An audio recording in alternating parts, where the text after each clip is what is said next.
प्रशांत जी आप पीछे हो जाइए।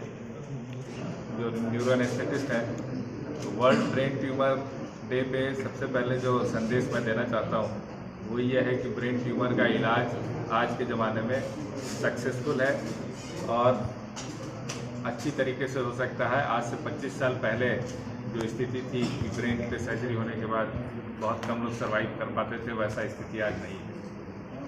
मस्तिष्क सबसे इम्पोर्टेंट ऑर्गन है, सबसे महत्वपूर्ण ऑर्गन है, अंग है शरीर का, क्योंकि मस्तिष्क से ही सब कुछ संचालित होता है। जो हम देखते हैं उसका प्रोसेसिंग, बात करते हैं, सोचते हैं, हमारा बिहेवियर और इवन हार्ट और गट जो है, जो आंत है, वो सब कुछ भी हमारे ब्रेन से ही कंट्रोल होता है। तो ब्रेन में अगर कुछ इफेक्ट होता है तो उसका इफेक्ट सारे शरीर में पड़ता है।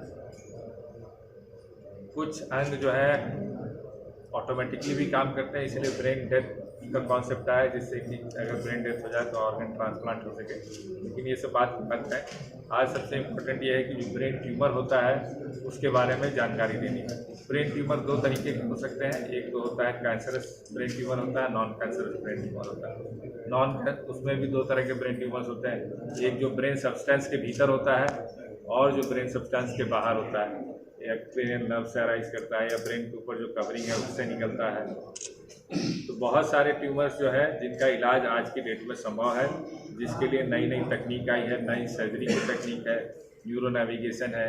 पेशेंट को होश में रख के सर्जरी किया जाता है जिससे कि उनको कोई कमजोरी ना आए। फिर उसके बाद न्यूरो मॉनिटरिंग है। तो इन सब तकनीकों की मदद से जब ब्रेन की सर्जरी होती है, ब्रेन ट्यूमर की सर्जरी होती है, तो पेशेंट को कोई परेशानी नहीं होती। पेशेंट जैसे पहले था वैसे ही उसी स्थिति में वापस जा सकता है। कुछ ये तो होने के बाद का लक्षण, लेकिन लक्षण क्या है इसका, कैसे पता लक्षण के बारे चले? में भी बता देता हूँ। ब्रेन ट्यूमर के लक्षण जो सबसे कॉमन लक्षण है वो है सिरदर्द और सिरदर्द के साथ उल्टी। बहुत सारे लोगों को सिरदर्द बहुत सालों से रहता है। सिरदर्द का एक कॉमन कॉज है माइग्रेन या कॉमन माइग्रेन जिसको बोलते हैं, वो भी हो सकता है। लेकिन अगर माइग्रेन की स्थिति में किसी को बहुत सालों से माइग्रेन है, अगर उसके कैरेक्टर में चेंज होता है, उसके साथ साथ पेशेंट को उल्टी होने लगती है, शरीर का कोई अंग काम नहीं करने लगता है, याददाश्त भी जाने होने का कुछ, कभी याददाश्त जाने में भी प्रॉब्लम हो सकता है। ये सब कुछ डिपेंड करता है कि ट्यूमर कहाँ लोकेटेड, ब्रेन किस हिस्से में। पेशेंट को चलने में दिक्कत हो सकती है, पेशाब कंट्रोल में दिक्कत हो सकती है, आंखों से देखने में परेशानी हो सकती है, सुनने में परेशानी हो सकती है, बिहेवियर बदल सकता है, याददाश्त जा सकती है, लड़खड़ाहट हो सकता है, या एक शरीर का अंग काम नहीं करता। मिर्गी भी आती है सर? मिर्गी आ सकता है। अगर मिर्गी के संबंध में यह है कि 25 साल के ऊपर अगर किसी को पहली बार मिर्गी आ रहा है तो सबसे पहले सीटी स्कैन या एमआरआई होना चाहिए डॉक्टर को दिखाने के बाद, क्योंकि एक बहुत बड़ा कारण ब्रेन ट्यूमर हो सकता है। ऑपरेशन के बाद भी ऐसा होता है कि कई अंग जो है काम करने बंद जाते हैं, वजह क्या है? ऑपरेशन के बाद अंग काम करना बंद कर सकता है। ये इस ऑपरेशन की वजह से नहीं होता है, इस वजह से होता है कि ट्यूमर उस जगह पे है, ब्रेन के उस हिस्से में है जो उस अंग को कंट्रोल करता है। तो ट्यूमर दो तरीके से ये हो सकता है। अगर ट्यूमर उस हिस्से को केवल दबा रहा है तो ट्यूमर निकालने के बाद जो है अंग काम करने लगता है। लेकिन अगर ब्रेन के उस हिस्से के अंदर इन्फिल्ट्रेट कर रहा है, मतलब उसके अंदर घुसा हुआ फैल रहा है उसके अंदर, तो अगर ट्यूमर निकलेगा तो ब्रेन का वो हिस्सा भी डैमेज होगा। लेकिन बहुत सारी तकनीक है जिसे हम बोलते हैं अवेक क्रेनियोटमी, जिसमें पेशेंट को होश में रख के ऑपरेशन किया जाता है। तो ट्यूमर निकालते वक्त अगर ये लगता है कि पेशेंट का मॉनिटर करते रहता है, अंग काम कर रहा है, अगर कभी लगता है कि इसमें कोई दिक्कत होने लगी तो ट्यूमर को सर्जरी को वही रोक दिया जाता है। या फिर जिसको बोलते हैं SSCT मॉनिटरिंग, न्यूरो मॉनिटरिंग होता है, जिससे हम लोग पता लगते हैं मोटर नर्व कहाँ, ये कर सकते हैं। दूसरा है न्यूरो नेविगेशन। न्यूरो नेविगेशन एक तरह से समझ लीजिए ब्रेन के लिए GPS है, जो डायरेक्ट करता है कि ट्यूमर एग्जैक्टली कहाँ है, और वो हेल्प करता है हमको ट्यूमर निकालने में। एक और नया तकनीक है जिसको हम लोग बोलते हैं fluorescence guided resection of tumour. Patient को दवा देते हैं, वो ऑपरेशन के टाइम में स्पेशल लाइट सोर्स में ट्यूमर अलग से ब्रेन टिश्यू से अलग दिखता है, तो उसको हम लोग पूरा फिर रिसेक्ट कर सकते हैं without creating any difficulty. Sir brain tumour में सर कुछ क्राइटेरिया भी होती है सर?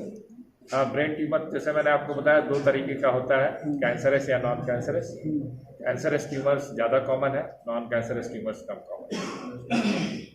सर माइग्रेन है वो ट्यूमर तक पहुंच रहा है लोग नहीं, माइग्रेन ट्यूमर तक नहीं पहुंचता है। नहीं पहुंच माइग्रेन एक अलग तरह की बीमारी है, इसमें लोगों को सिर दर्द जैसे किसी को ट्यूमर की शिकायत आ रही है तो आमतौर पर लोग नहीं समझ पाते हैं कि हमको ब्रेन ट्यूमर है या तो क्या सिम्टम लोगों को ऐसा लगे कि हाँ ब्रेन ट्यूमर कर रहे सिम्टम मैंने बताया, सिर दर्द है, उल्टी है, मिर्गी है, शरीर का एक अंग काम नहीं कर रहा, सुनने में दिक्कत है, चलने में दिक्कत है, बिहेवियर में चेंज होता है, ये सब चीज़ें हैं जिससे कि पता लग सकता है। ब्लड प्रेशर ब्लड प्रेशर से तो ऐसा नहीं होता, लेकिन ब्लड प्रेशर से दूसरी प्रॉब्लम।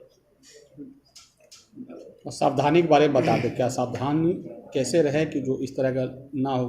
देखिए, ब्रेन ट्यूमर प्रिवेंट करने के लिए आज सच कोई सावधानी नहीं है, लेकिन लाइफ स्टाइल ठीक रखना है, रेगुलर एक्सरसाइज करना है, गलत सेवन नहीं, मतलब गलत सब्सटेंस जैसे अल्कोहल, स्मोकिंग, ये सब नहीं करना है, यही है।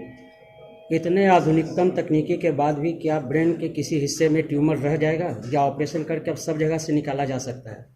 नहीं, कुछ ट्यूमर्स तो इनऑपरेबल होते हैं, बहुत फैल गए, या वैसे हिस्से में है कि निकालने के बाद पेशेंट कोमा में रहेगा, तो कुछ नहीं हो सकता है सर। कभी ऐसा भी होता है सर कि ब्रेन ट्यूमर होने के बाद जैसे ऑपरेशन हो गया उसके फिर दोबारा उसी जगह पर ट्यूमर दोबारा हो सकता है, अगर हाई ग्रेड ट्यूमर है तो दोबारा हो सकता है, इसलिए कई बार हाई ग्रेड ट्यूमर्स में रेडियोथेरेपी कीमोथेरेपी देना पड़ता है ऑपरेशन के बाद।